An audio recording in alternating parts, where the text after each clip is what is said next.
Hey, this is Michael Wilton from Queensrÿche. My humble beginnings. I'm a kid from San Francisco. I grew up in the 60s, so my father took me to a lot of the festivals that happened in the area. Obviously I was too small to remember any of them, but supposedly I saw bands like the Jefferson Airplane, the Youngbloods, the Grateful Dead, bands like that. So I was one of those kids on Dad's shoulders that you see in old pictures in Life magazines.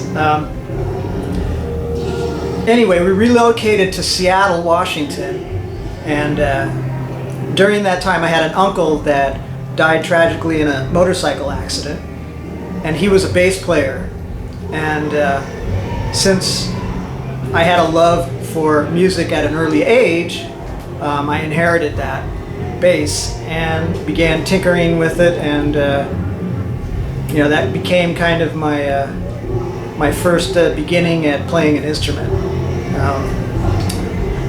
My father has a great record collection, all types of music, so I used to listen to all of his different genres of records and just stare at the album covers and imagine myself someday being as cool as those people were on the album covers.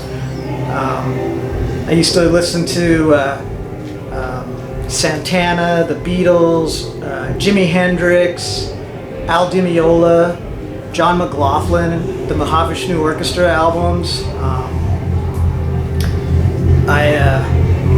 And then as I went to school, I started listening to more of what the other kids were listening to, like Deep Purple and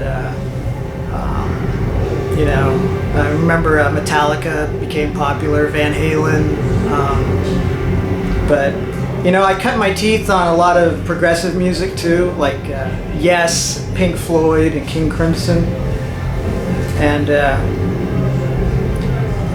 I played in a bunch of garage bands as a bass player, and this was probably in junior high school, 14, 15 years old, and then I've always loved guitar players. I always used to stand in front of a mirror and with a broomstick, and emulate the guitar player. One day I made the decision to tell the guitar player to let me play guitar and he played bass, so we switched. And once that happened, I got my dad to get me a cheap Les Paul copy, and then that's kind of how I learned the basic chords on that. The junior high school that I went to had a music class, and actually a guitar class that I learned all my basic major scales and major chords, cowboy chords, that kind of stuff, G, C, D, that kind of thing. And then from there it was just hanging out with kids that were a little more educated in the guitar area, especially rock guitar. And that's how I learned. I learned from watching other guys jam, and then going home and then remembering what they did and then learning it and turning it into my own thing. And that's kind of how you did it back in the early 80s. It was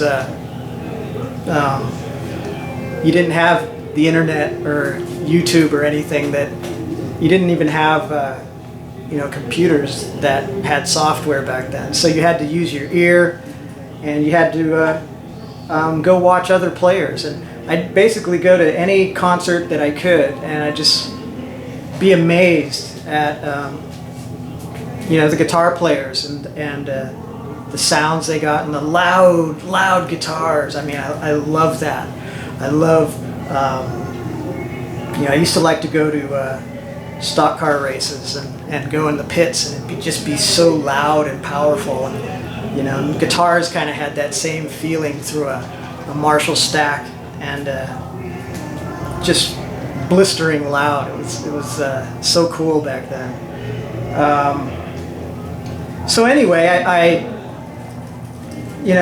took a couple of lessons from guys, but I kind of self-taught myself, and started, playing easy stuff like Mountain, some easy Led Zeppelin things, some Black Sabbath stuff, and I just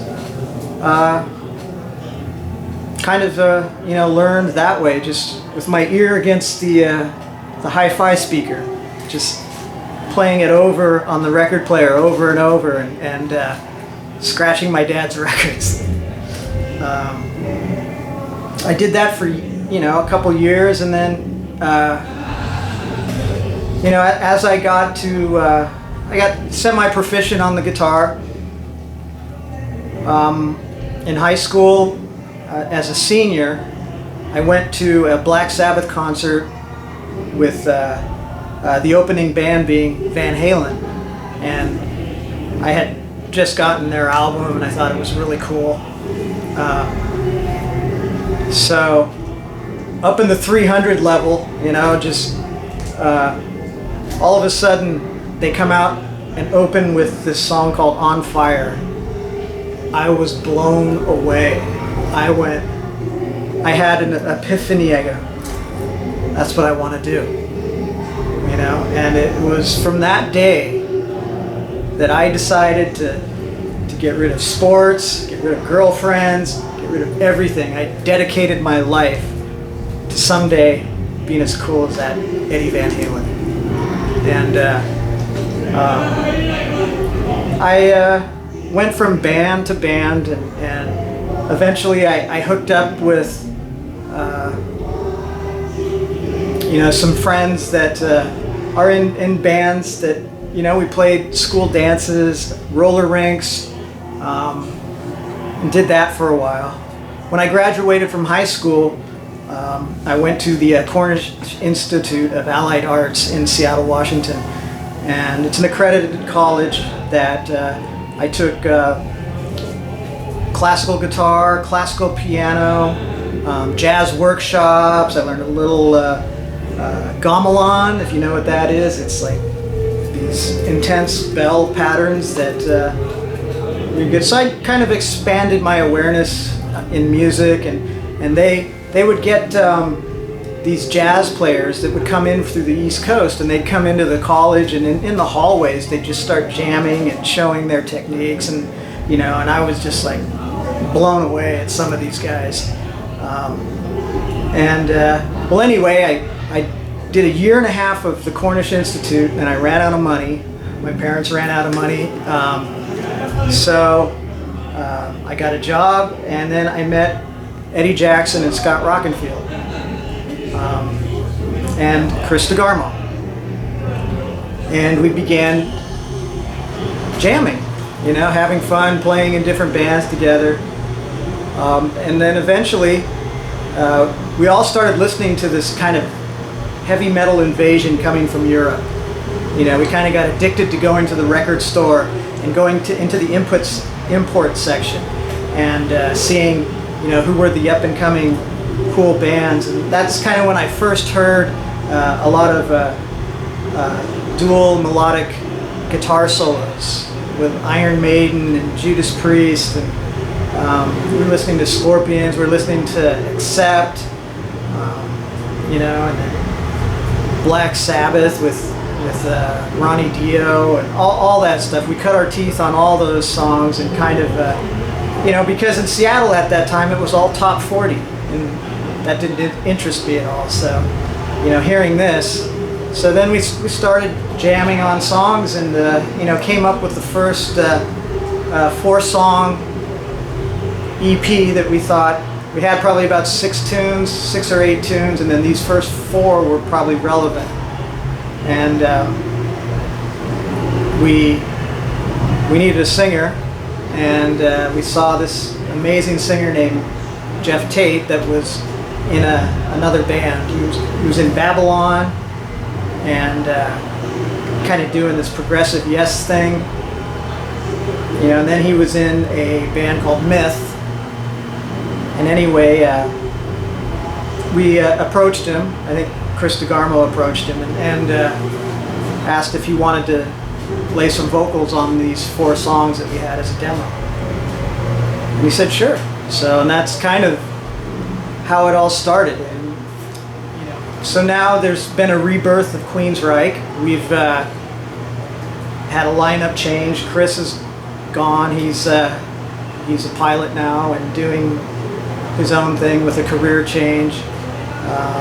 We replaced Geoff with Todd Latore, who's just kicking ass, and the last 4 years have been amazing for the band. We've really brought the band back into the forefront. You know, we're rebuilding it, and you know, who would have thought, you know, 30 years plus into my career that I'm doing this again. But you know what? Everybody in the band is you know, bonded. It's the chemistry is great. We're you know, we're playing all over the world again, and you know, we're just having a lot of fun.